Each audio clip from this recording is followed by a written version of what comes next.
चला तर मग आज बनवूया सोपा, सुंदर आणि फक्त या 2च वस्तूंपासून सुंदर असा नाश्ता. तर मग मी 1 वाटी पोहे आणि 1 वाटी मी तांदूळ घेतलेले आहेत. तांदूळ मी 7 ते 8 तास भिजवून घेतले होते, म्हणजे रात्रीच भिजवून ठेवायचे सकाळी नाश्ता करायचा असेल तर.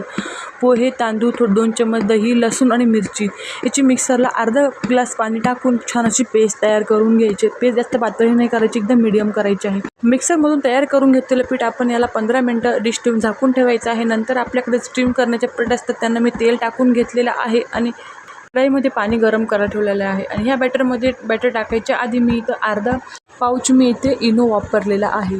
तो टाकला की 2 ते 3 चमचे तेल टाकून बॅटर चांगलं घोळून घ्यायचं. नंतर प्लेटमध्ये ओतून घ्यायचं. एका प्लेटवरती मी लाल तिखट टाकून घेतलं आणि एक प्लेट प्लेनच ठेवली होती. यांना मीडियम गॅसवरती 20 मिनटं स्टीम करून घ्यायचं. नंतर चेक करून पाहिजे तशा आकाराच्या वड्या कापून घ्यायच्या. नंतर एका पॅनमध्ये तेल गरम करून मोहरी आणि तिळाची फोडणी देऊन ह्या वड्या चांगल्या कुरकुरीत करून घ्यायच्या आणि कोणत्याही चटणीबरोबर सर्व करायचं.